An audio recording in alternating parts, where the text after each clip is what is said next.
CGL 2022 के result आ गए हैं। मुझे मालूम है आप सब अपना रिजल्ट देख चुके होंगे, लेकिन सबके सब परेशान हैं कि स्ट्रेटजी क्या होगी। पहले तो ये समझो आपके कितने भी कम मार्क्स हैं, अगर आप क्वालिफाई कर चुके हैं तो किसी को ये मत कहने देना कि तुम ये एग्ज़ाम कर नहीं पाओगे, इतने कम नंबरों पे होगा क्या। सबसे पहली बात तो ये एग्ज़ाम क्वालिफाइंग था तो इसके नंबर जुड़ने वाले नहीं हैं, तो कभी ये सोचना भी मत कि तुम्हारे इतने कम नंबरों पे हो क्या पाएगा।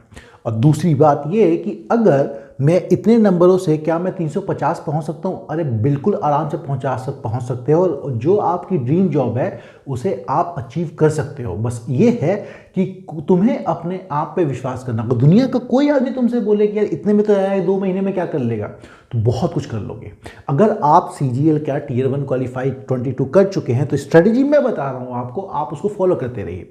और अगर आपको उसके बाद भी कोई डाउट आए तो आप अपने मार्क्स मुझे कमेंट सेक्शन में बताइए, या फिर हमारे व्हाट्सअप नंबर पे आप मैसेज भेज सकते हैं कि सर मेरी ये दिक्कत है। मैं सबको पर्सनलाइज स्ट्रेटजी उनकी बता दूंगा कि उन्हें क्या करना चाहिए, कि किस किस में कहाँ कहाँ गलती आ रही है। लेकिन उसके कुछ स्टेप्स हैं, कुछ नियम हैं जो आपको फॉलो करने चाहिए। मैं इस बात पे नहीं जाऊंगा कट ऑफ हाई गई है, लो गई है, कितना मैं समझता हूँ कितना नहीं समझता हूँ, उसके लिए अलग कहानी है। लेकिन बात ये, आज रिजल्ट आ गए हैं तो साथ में हम सबको समझना पड़ेगा कि कैसे जो भी बचे हुए दिन हैं उसमें हम ये ले आए। जिन बच्चों का रिजल्ट खराब हो गया है मैं उनसे ये कहूँगा, CHSL भी अभी आ ही रहा है, उसकी तैयारी कर दीजिए।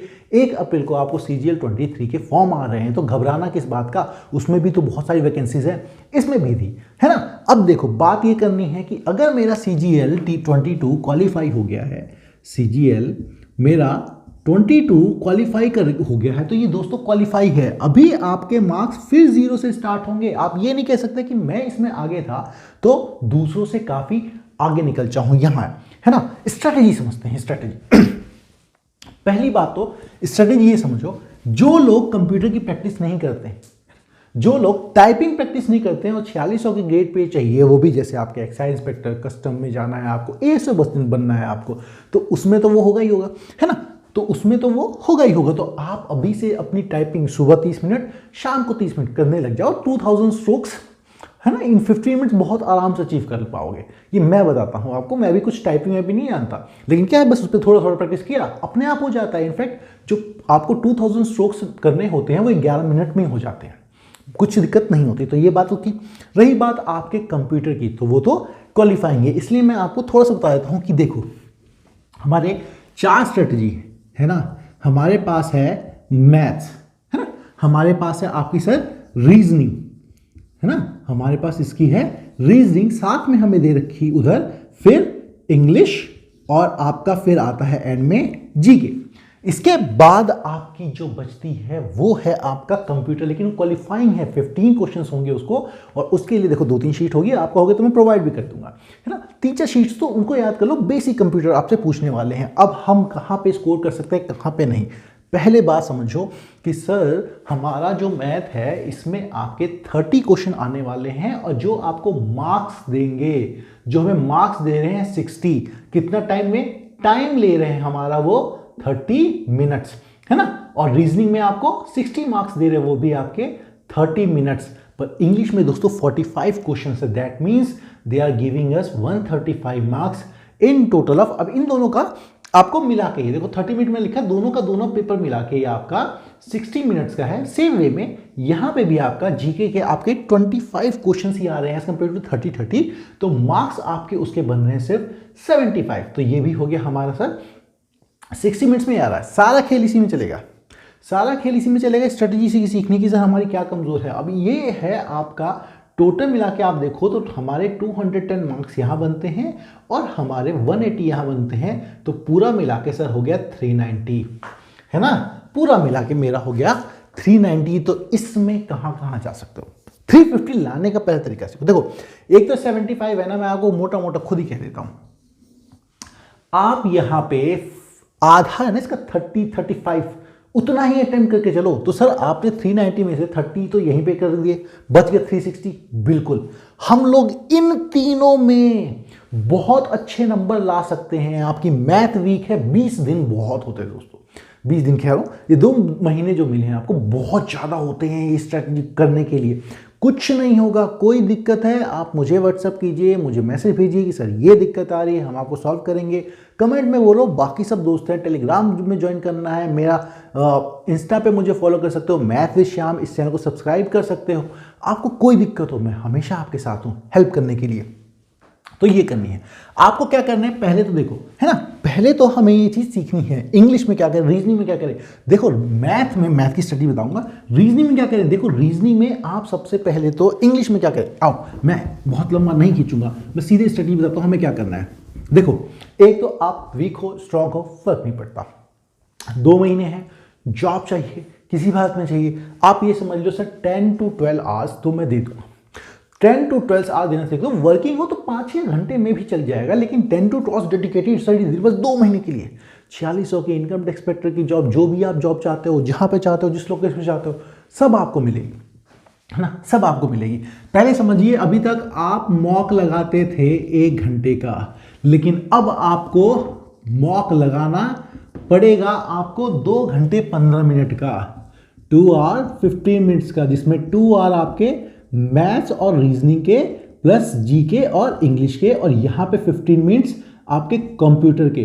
तो पहले तो ये आदत डालो 2 घंटे 15 मिनट की, तो मॉक लगाना शुरू करो। मॉक से आपकी कमियां दिखेंगी।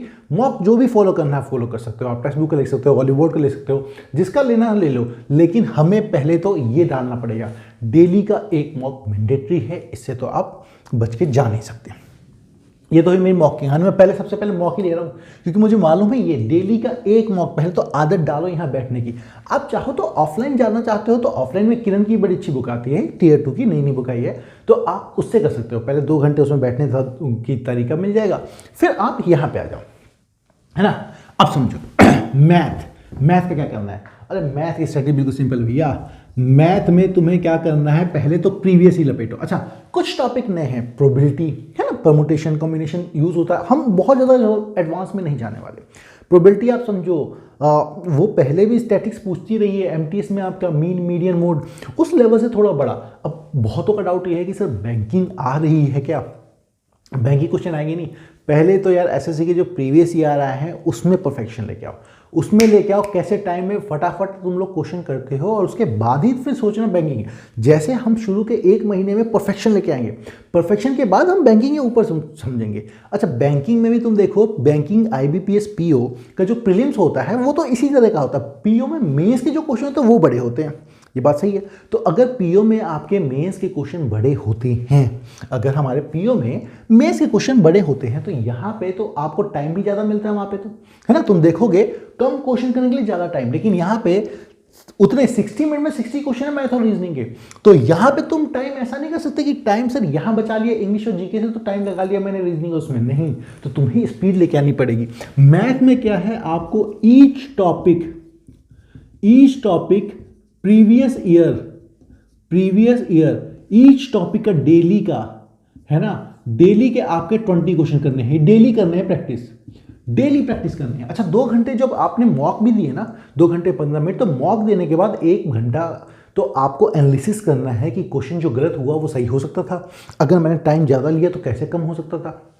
हर चीज़ समझनी है आपको, तब जाके होगा, ऐसे नहीं होगा। तो पहले मैथ में ईच टॉपिक के प्रीवियस डेली के क्वेश्चन लगाओ, ये मॉक से अलग हटके है, ठीक है, मैथ की कहानी।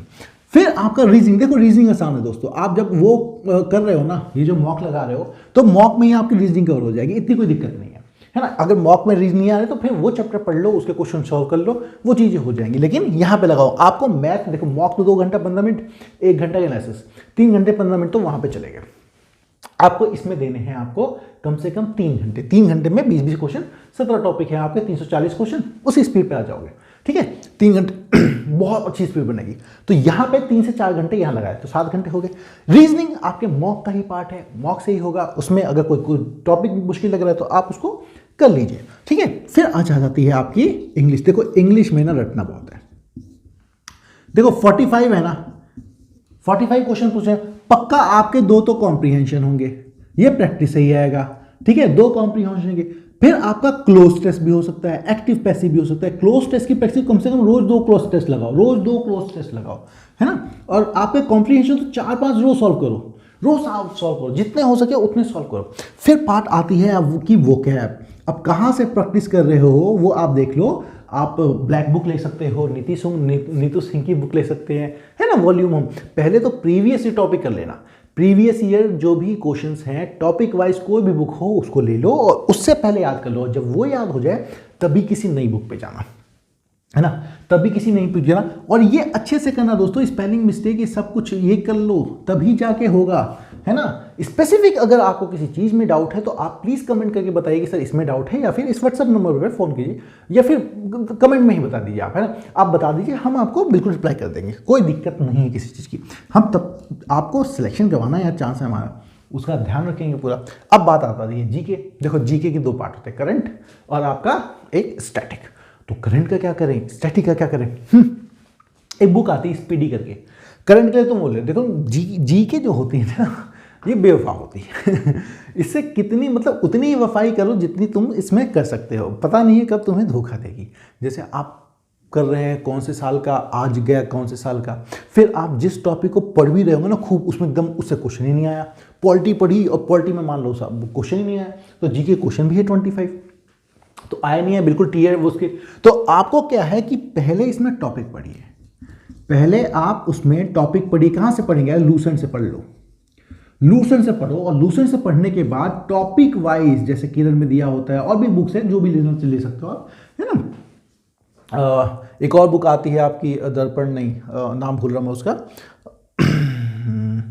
दृष्टि नहीं है नाम, अभी याद आ जाएगा, उसका नाम भूल रहा हूँ मैं, ठीक है।